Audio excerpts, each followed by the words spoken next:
David. I hope that works. Yes, it does. Oh my God.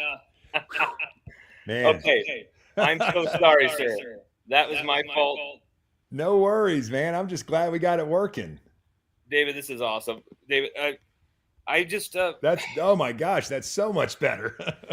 I know. I'm just glad to hear you. I'm glad that they can hear you because you guys are important to LSU. And the fan base, they're going to let you know that in the comment section all during this show. I was just gonna say, how's Whit doing in the post surgery process, and how's he feeling? Yeah, he's doing good. I mean, it was a tough injury. I mean, his attitude has been fantastic. I've been so impressed with how he's handled it. The kid just is always on the go and wants to be moving around. And right now he can't. He's got his boot on and he's got his little scooter going and he's doing the best he can with it. And he's doing everything that the doctors say, everything that the trainers say, because he knows he's going to be coming back 100%.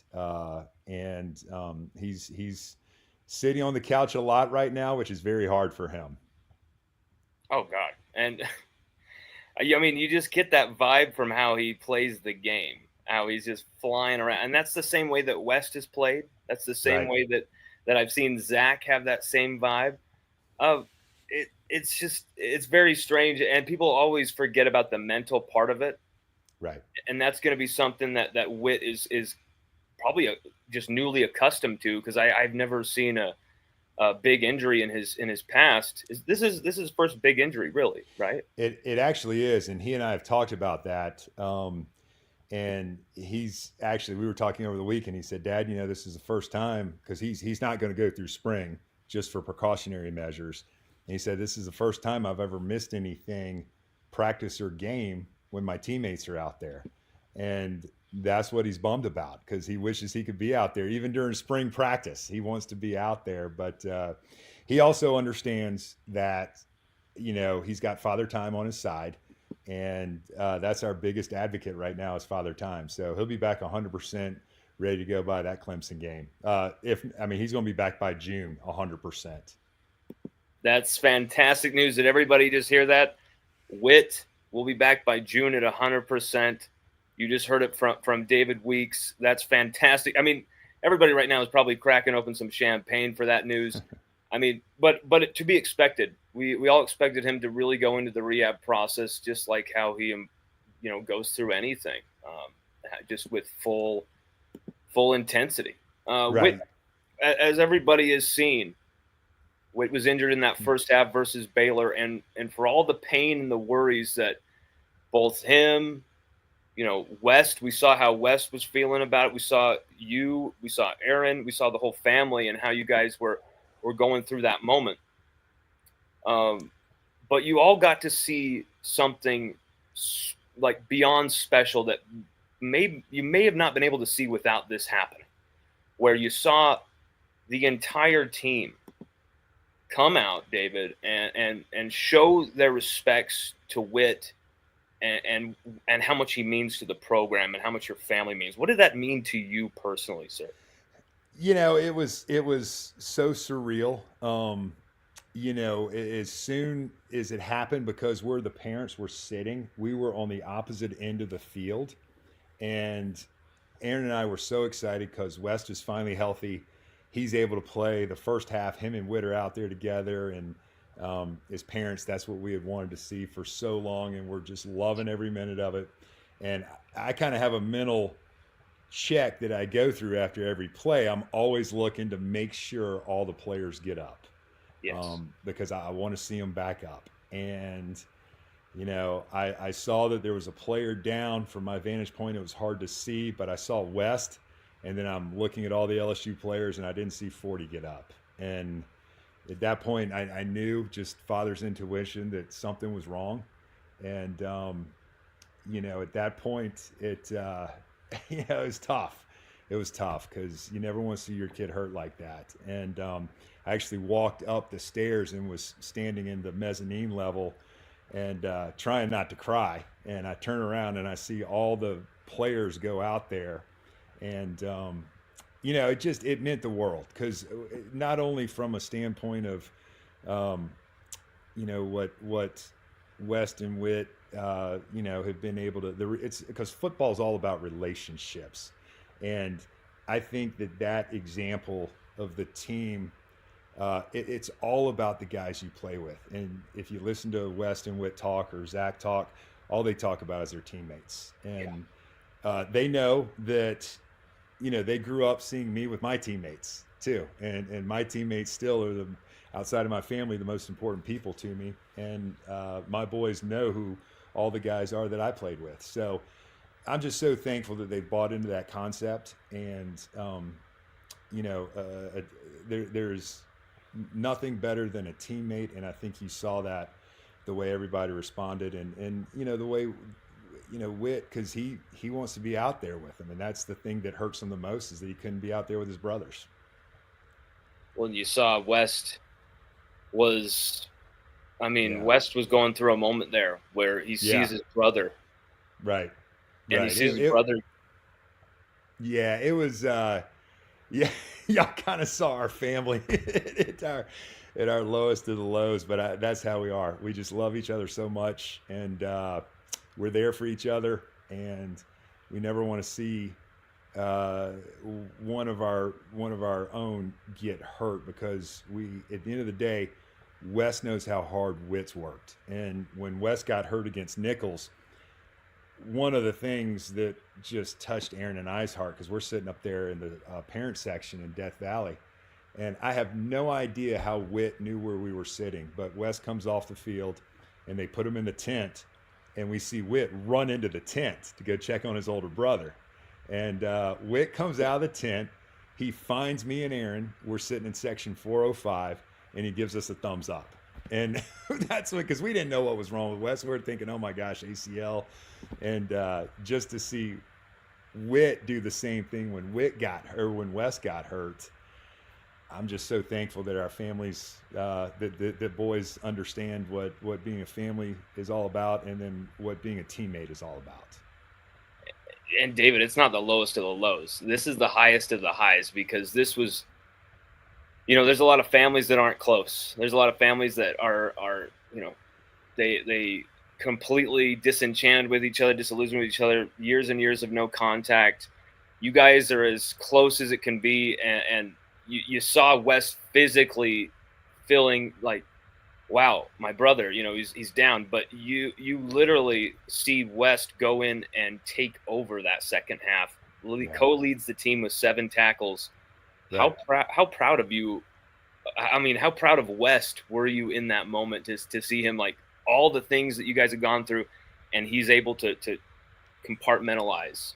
Yeah, extremely proud because when they carted Whit off the field, Aaron and I were able to get down the field. We were under the stadium. We were there when they did the X-rays, and so the half was ending. So we're in the locker room, and the whole team's coming in. Teammates, the coaches, everybody. And Wes was one of the last guys that I saw, and just has tears in his eyes. And he and I were able to hug each other, and I was able to tell him, "Hey, man, it's your show now. Go make it happen." And words to that extent, if you will. And he did, and that was one of Aaron and I's big things in that game. We're our hearts broken for Whit, but we also know we have to get out in those stands because we know I just knew West had that look in his eye, and he was because he's going to protect his brother, and he went out there and just got after it and was having fun, and that's what it's all about. Because at the end of the day, it's a game, and we want the boys to go have fun with it. And that's why I think they're fan favorites, is because after Whit makes a play that maybe the crowd isn't like, oh my God, he stuffed him on 2nd and 4, but Whit's like, yeah, like, give me more. Like, it's just the enthusiasm is so contagious. I love watching them play the game. I've told you that from the first moment I met you, but it gets better and better and better because the more that Whit was able to play, the more that West was able to play, the more that they're able to play together, the more that West are becoming more team leaders. That vibe is becoming spread across the entire team, and I think it's helping the defense. I think it's helping everybody.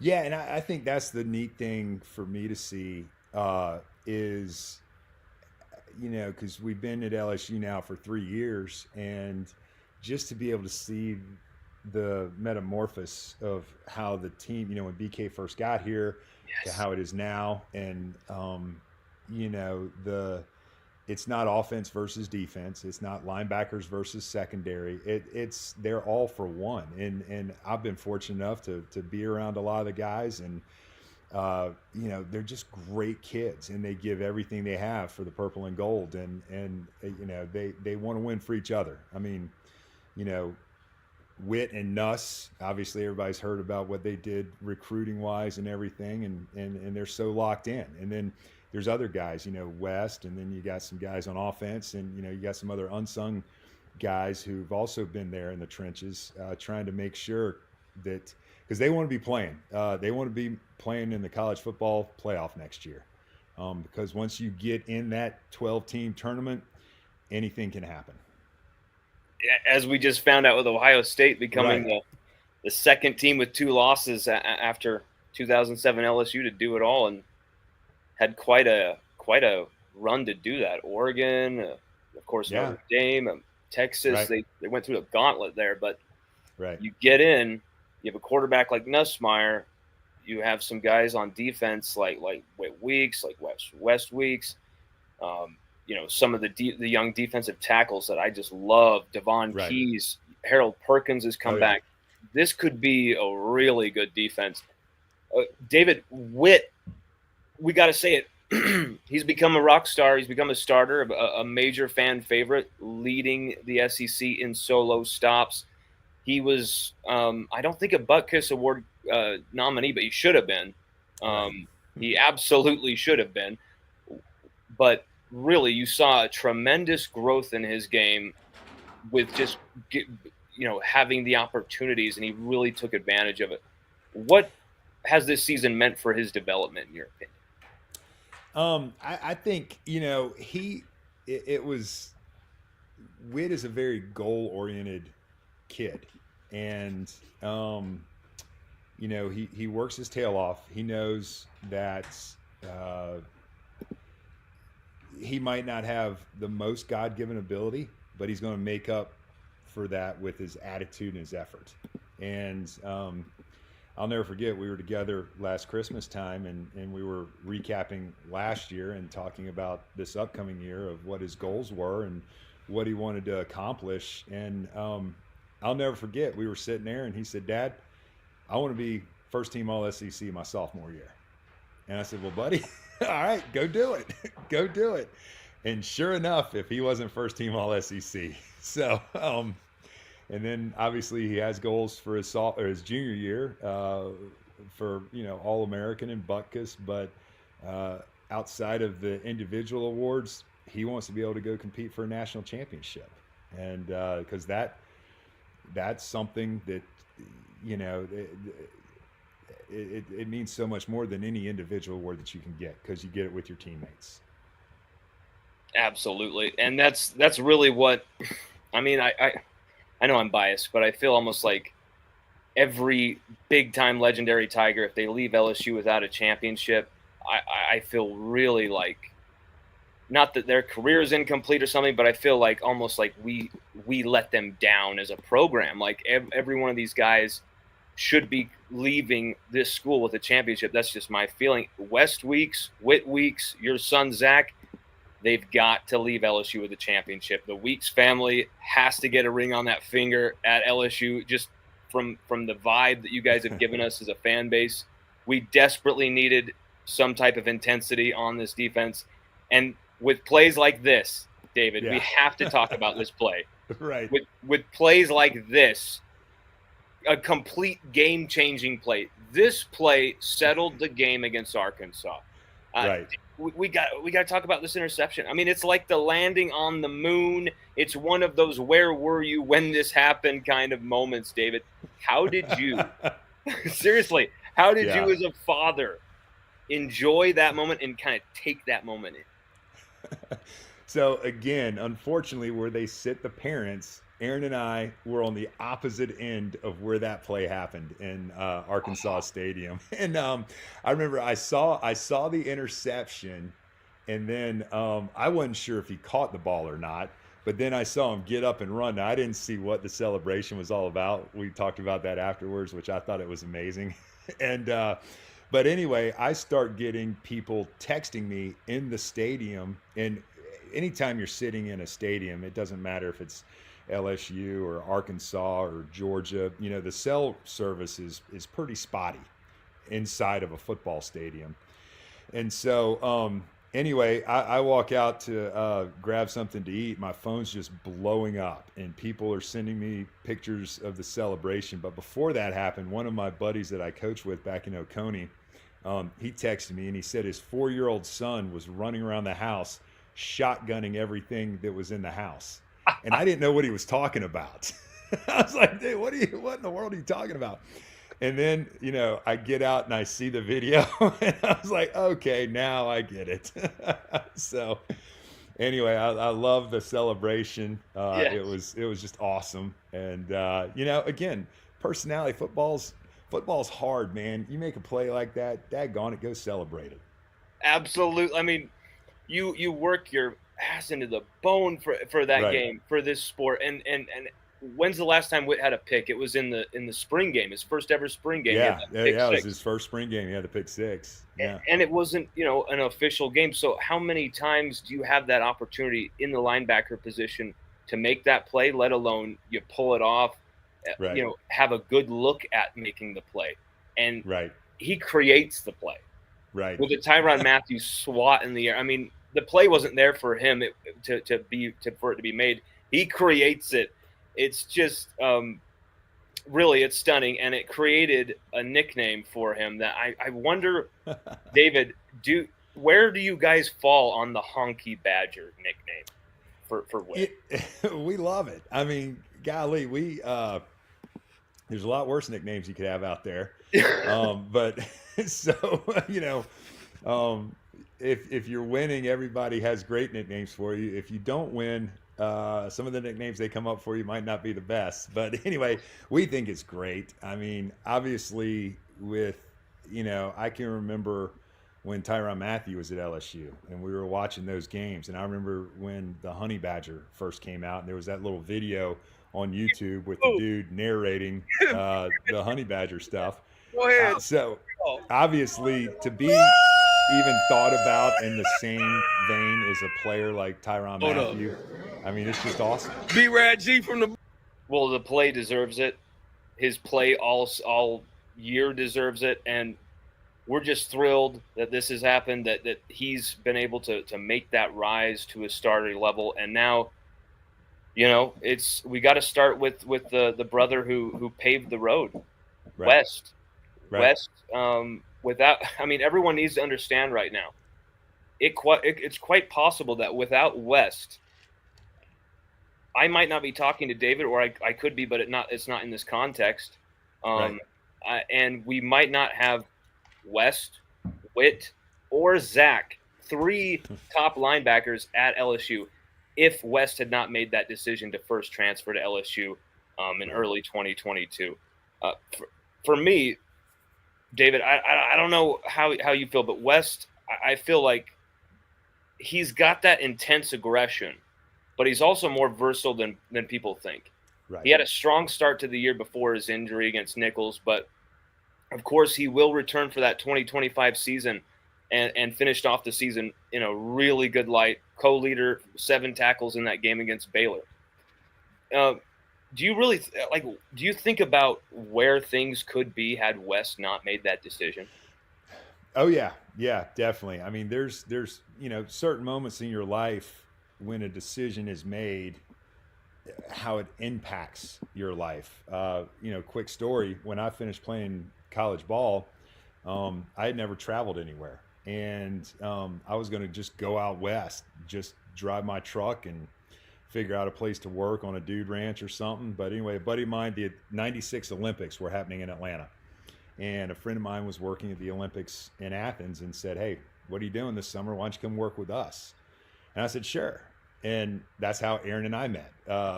We were able to hire our own staff. So obviously we hired every pretty girl that was on the Georgia campus at the time. And Aaron was one of those. And so that one decision to stay in Athens during the 96 Olympics impacted both of our lives. And I also, I look at West's decision because his journey has been so different because when he was a junior in high school, COVID hit in March when he was a junior.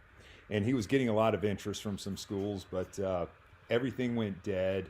And Virginia was a great starting point for him, too. He loved the coaches, loved his teammates, everything about what was going on up there. And then, just circumstances with college football, Bronco Mendenhall steps down.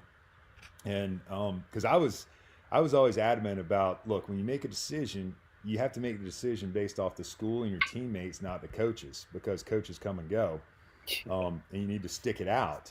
But obviously, the world has changed so much when it comes to the transfer portal. And when Coach Mendenhall left, Wes stayed around for about 20 days, and then called me one day and said, "Dad, I really think I want to transfer. I want to see what else is out there for me," because he had been able to have some success as a freshman.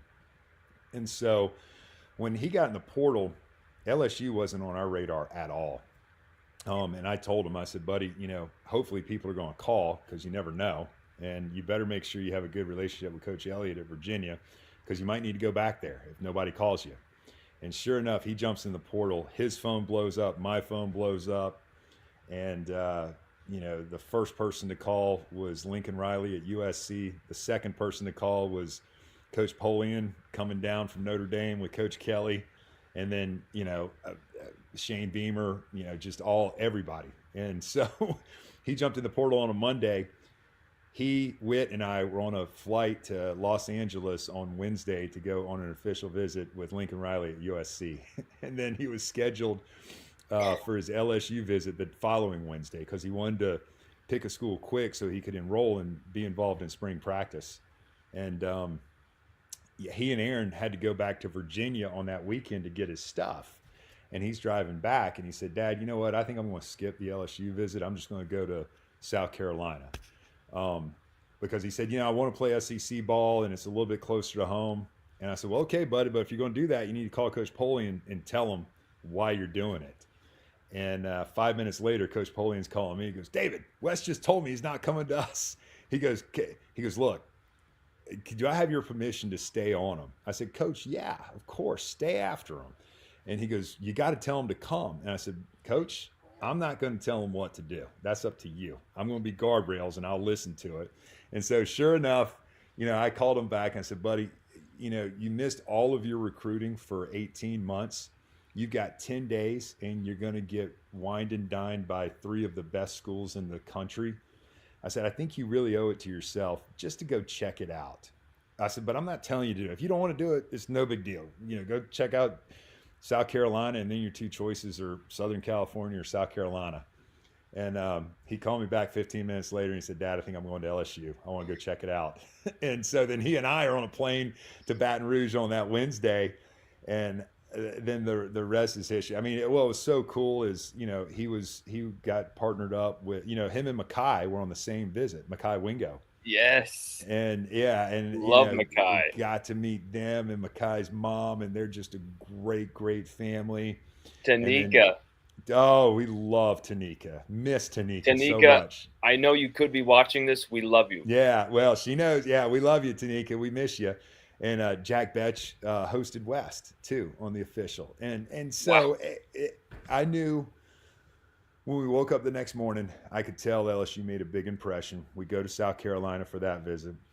We're driving back home to Athens on that Friday night. I said, "What do you think?" And he goes, "Dad, I think I'm going to do LSU." And I said, "Well, I want you to sleep on it. When you wake up in the morning, if you feel it, go for it." And the next morning, he wakes up, comes downstairs. I'm making breakfast. I said, "All right, buddy, what you think?" And he said, "Go Tigers." And the rest, here we are. Because I remember, he told Polian, he said, "If I'm coming, you better offer my little brother." Well, seriously, and I felt like that offer was even a little late. I was like, "Oh, come on, offer Whit, come on." Like, yeah. I'm so proud of how West just he has never, there is not a hint of a jealousy vibe with him. There Right. is only hints of, my brother is raising his game. I'm Right. going to raise mine now. That's right. And they inspire the other, and you see them when they were able to be on the field together, making plays together, David. Right. What do you think is possible with their dynamism as starting linebackers together, possibly in a trio? Oh, I just, I can't wait to see it. Football season can't get here quick enough. And, we just pray every night that the good Lord wraps them in, cellophane so they don't get hurt, because we just want them to be able to go play the sport they love. And, it's, that's what's so exciting for Aaron and I is just to know how hard they work, to know what they put into it. And, sometimes when you work really hard, you might not get what you want when you want it. But if you Yeah. keep your nose to the grindstone, everybody has a different path. And, you know, I've told Wes that even throughout, some of the times when he was pretty low at LSU, I said, buddy, just all you can do is keep fighting. That's all you can do because what this is preparing you for is life. And life's difficult. And when you're 20, you don't see it, but you hopefully still have 3/4 of your life left. So fight through it and learn the lessons that life is teaching you right now. And he has, and we couldn't be more proud of how West has really grown and how, we just can't wait to see when he gets that opportunity, what's going to happen. I just feel like they're going to bring out the best of each other's They abilities. do. They really do. Yeah, they do on the football field, and they do off the field too, because they're just such great kids, and they really do. They bring out the best in each other, and the thing that we're proud of is they bring out the best in others as well too. And you've seen that the team feels really close when you see the quarterback with a starting linebacker. I mean, how many times do you see Yeah, I know. those two being close? But I mean that's happened. But he literally has his hands on his head, giving him a blessing. Right. It's just there's a lot of faith within this team as well. How proud are you that your sons have become, in a way, public? I mean, you could say celebrities in a way, but I mean Right. public figures who've stood for faith. How have you felt about that? I, Great. And the thing that I am so proud of, and I tell them this, I told them this weekend, you know, life has changed for them because of the fame or celebrity, whatever you want to call it. They're still just West and Whit Weeks who grew up in Oconee County here south of Athens on 10 acres of land where they get muddy, they ride four wheelers, they go hunting, they go fishing, they go frog gigging. They're still the same guys and they haven't lost any of that. And I think sometimes they might get surprised of like, Dad, like if we go out, Dad, do you realize everybody was looking at us? And I'm like, yeah, I saw that, but just keep doing your thing, man. They're like, it's kind of weird. And I'm like, well, that's all part of the game. But they do such a good job, and they'll take every picture with every 8-year-old boy that wants to have that picture. They'll sign every autograph, um, and that's what I always tell them. I say, guys, just keep grinding and stay humble. Seriously, everybody, like, this is why I love that David Weeks is speaking to all of LSU Nation on this show, because whenever I talk to this guy, I learn things, because this is a very successful, very grounded, and successful parent, successful in life as a provider, but successful as a parent. I take notes from this guy, and I think you guys should too.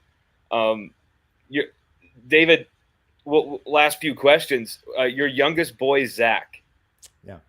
Zach Weeks, everybody. You got it. If you haven't watched the film, you haven't been introduced to him. Zach Weeks is the third brother of the Weeks family. Also played at Oconee. Also played linebacker. Versatile as well. Had a great season this last year. I expected, hey, you know what? What's great is I've got another year where Zach is going to be a senior, so I have a chance to be able to fly down there and catch one of his Oconee games. This will be sweet. No, not so fast. Zach just reclassified from the 2026 class, signs with LSU this last December. What made Zach signing day different from West's or Whit's? Yeah, again, I kind of go back to what I said. Each boy's journey has been so different. West had to deal with COVID. Whit went through it all, had spring OVs, had all that stuff. Zach reclassifies, yeah, which I love. I think it's awesome that each one of them has a different story on how they got to where they are. But it was interesting when Coach Kelly and LSU, I think it was the week of the Ole Miss game maybe, and West ankle, it was a little bit worse than we thought it was. You can really never tell with a high ankle. Sometimes you can be back in 3 to 4 weeks, and his just was not. He's in the training room. The LSU training staffs, they're great. They're doing everything they can to try to get him out there, and it's just not responding, and that happens. And anyway, Coach Kelly he approached West about, hey, why don't you redshirt so you can come back next year and play with your brother? And Wes called me, and I was just like, yeah, buddy, what do you think? He said, Dad, well, I really think I might want to do it. I said, well, great. I think it's an amazing idea. Yeah. So that night, this was maybe on a Monday, I think, and that night at dinner, where Kate, Aaron, Zach, and I are talking about the opportunities for 2025 and how that year is going to look. Well, the next day, Zach sends me a text, and he said, hey, Dad, when you get home, I want to talk to you, and I really want you to have an open mind. And I'm thinking, I know what that rascal's up to. I know what he's going to ask me about. And I get home, and he said, Dad, what do you think about me reclassifying? I said, I think it's the greatest idea you've had, buddy. Let's go for it. Let's see what happens. So, and there was so much. I mean, obviously, with scholarship limits, and, LSU was recruiting the class of 25, and Zach had been offered for the 26. So you got to navigate those waters. We had to navigate graduating early from, Oconee, which was no small task. And, the LSU support staff was just amazing. The academic folks worked with Aaron. I mean, they were on the phone probably for a month every day, making sure that all the coursework that Zach needed to have would match up so he could early enroll and come up in May. So it's, I mean, it's been to have three boys playing SEC football at the same school with all three having such different journeys. I couldn't be more thrilled with how it's worked out for all of them. And they're all cut from the same cloth. I cannot keep stressing that enough. Zach has his own style. West has his own style. Right. Oh yeah. And Whit has his own style, but they're all cut from the same cloth. I'm telling you guys, if we have a trio of Weeks linebackers on the field, we're gonna have a lot of bases covered at the linebacker position. I'm not just saying that because I'm biased. I'm saying that because the skill, the prowess, it's there. Definitely, if you have not checked out Zach's footage, I should have had it in the background here. I could not get the huddle thing to accurately mute, or else we'd have some weird music blasting in the background. But right. we have an interview that we did maybe like 6-7 months ago with Zach, where we've got his footage in the background of that interview. Definitely check that out. We're going to put a link at the bottom of that so you guys can see that. David, how did Blake Baker win over Zach during this recruiting process? It was funny because, I think with the way the NCAA rules are, they can't contact juniors. I believe it's till September 1st or sometime around that time. And, we were real fortunate just having the older two there that Coach Baker he was able to develop a relationship with Zach just from when Aaron and I were in Baton Rouge to see West and Whit. So there was already that relationship there. And, Zach was able to hear from his older two brothers how much they just loved Coach Baker, not only as a coach, but as a person. And, we're just so thankful that Coach Kelly hired Coach Baker, because, I mean, it's made such a tremendous difference in our boys' lives. And getting back to Zach, the first day that they could contact him, let's just say it's September 1st. Uh, Zach, we practice at 6 a.m. at Oconee County High School. So Zach and I are in bed by 9 p.m. the night before so we can be ready for practice. Yes. And Zach goes to sleep, and then he comes down the stairs the next day. He's like, Dad, I put my phone on silent. Coach Baker called me 12 times at 12:01 last night. I was like, oh, man. I remember And this. I think there's been some media stuff about this, and West and Whit, they're trying to ding him and wake him up, but he's so focused on our high school season, and 6 a.m. practices for a 17-year-old. I mean, they love it when 3 o'clock and it's 95 degrees outside comes around, but getting him up's tough, and but it was again so cool to see his excitement that Coach Baker wanted to offer him, and that he was going to, because back then, we didn't know West would be redshirting. And we're like, hey, great, you and Whit can play together. That's going to be awesome. So, it's just funny how life works out. I mean, yeah, it was like Whit and Zach will play together, and then West and Whit. I was like, that's kind of cool, but my brain works in symmetry, and I'm kind of like, they got to all be there at the same time. And this is just crazy. I didn't think it was possible, but here we are. David, just two more questions. You've been traveling all over the country. You've been on so many plane trips. It's ridiculous following your boys.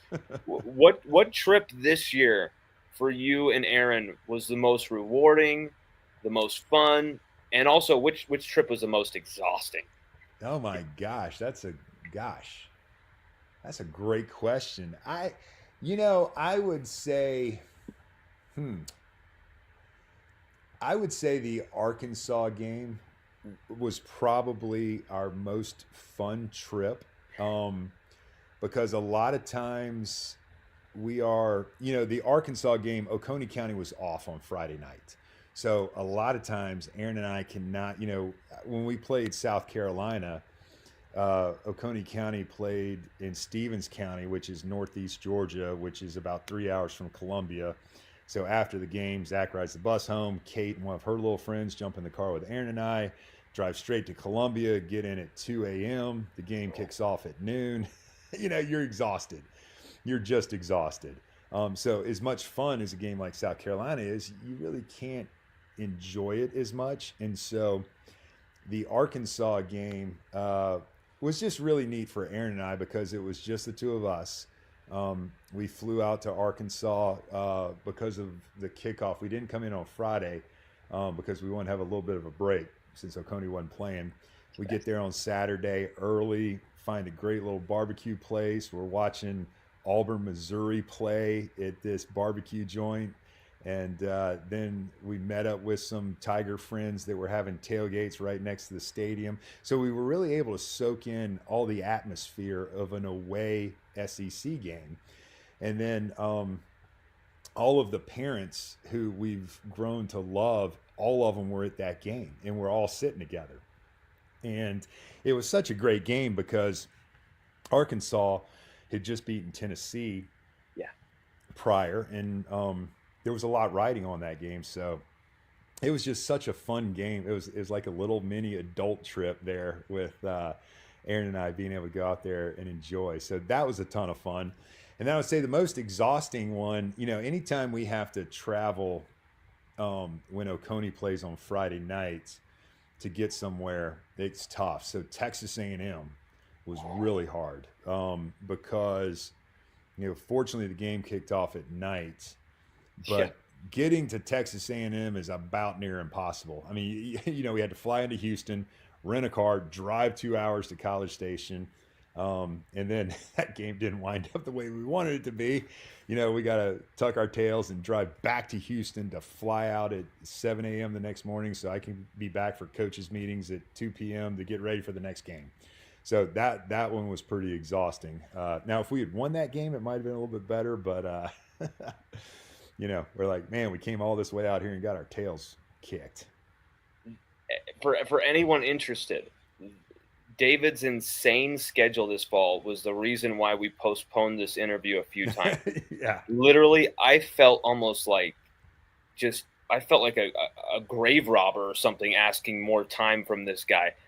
He's just oh, I'm going to do this. I'm okay. Now I'll have 30 minutes. I'm like, David, I can't, like, this is crazy. You can't fit me in. Like you have so many things going on. We can do this in the off season. And here we are. You guys know, I mean, the schedule of parents following their boys around for football games. This is so much more than you guys realize. Like, And we love it because it's such a, it's a chapter of our life that is eventually going to end, and we want to pour everything we can to make this chapter be as great as we possibly can. I think you guys have made a hell of a start the last 2 years. Yeah. David, final question. I think we should end this on the most positive possible place, because that's what our fans, that's what we all get from when we watch your boys play. What moment this season made you and Aaron filled with the most pride? Again, that's a great question.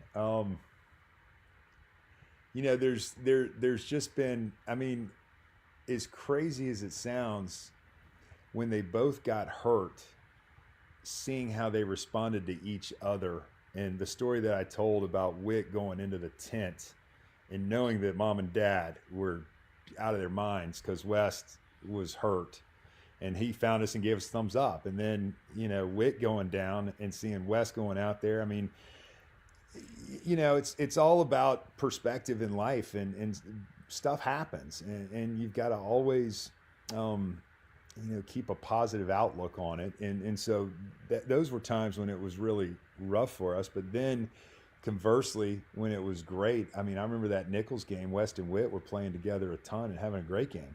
And then, the Vanderbilt game where West got to save that red shirt year and, go out there and play with Whit, and to see the smile on his face after the game. He's like, "Oh, Dad, I just love football. I love football." It was just music to our ears. And then, obviously the Ole Miss game. Ole Miss was just unreal. Golly, I think you might have even texted me at halftime saying, "Do you know how many tackles Whit has?" I was like, "He's got a lot. I know that." It was insane. Yeah, and it just,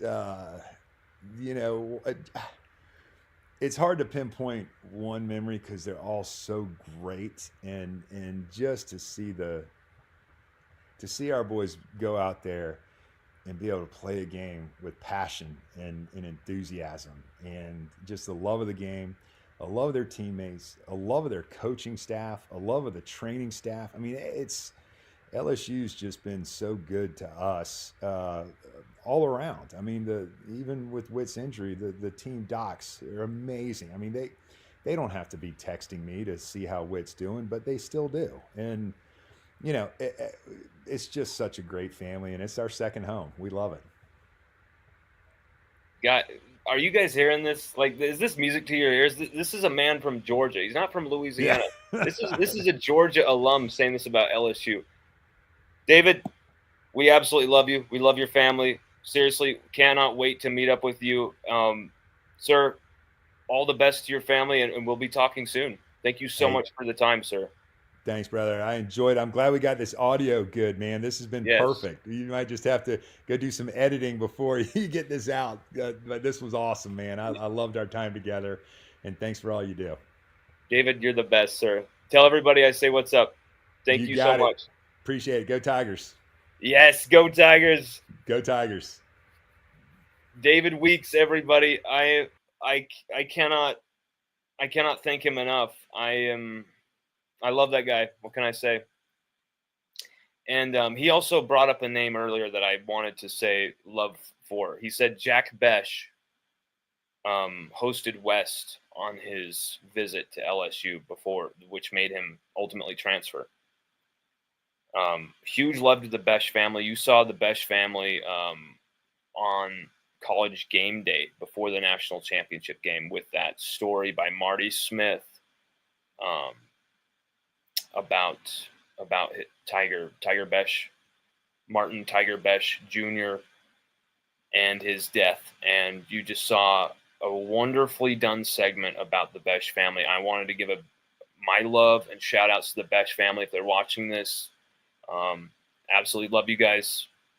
Always thinking about you guys. And we'll move forward with this stuff together as a community. Everybody, nothing but love for everybody.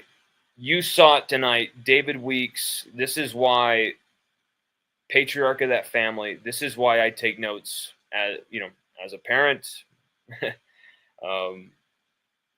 as somebody who just wants to be successful in life. David Weeks is a great man to learn from. And he's got great taste in music, got great taste in everything. The guy, he's a good time. He's a great dude. You saw it tonight. You saw why. And you saw tonight why his sons are the way they are. Because him and Aaron raised 3 really amazing sons. And you've gotten to know Whit. You've gotten to know West. And now you're going to get to know Zach this year. Buckle up for that. The trio of Weeks brothers are here, and they're not going anywhere. And it's going to be very exciting to see them in 2025 all together. Everybody, thank you for joining us. We apologize for the technical difficulties at first. That was my bad, on me. We will edit that. But for whoever stuck with the show, you were rewarded with an amazing interview. David Weeks, must-see TV, and we converted him over to LSU, guys. He's an UGA grad, UGA, offensive lineman, and we've converted him over to LSU, guys. We've done a great job here with converting him over to LSU. Everybody, thank you so much for joining us. Thank you so much once again to David Weeks and the Weeks family. Great people, great man. Everybody, check it out. And thank you very much, guys. Go Tigers. Have a great night, and we'll be doing another show soon with another crazy guest. You won't want to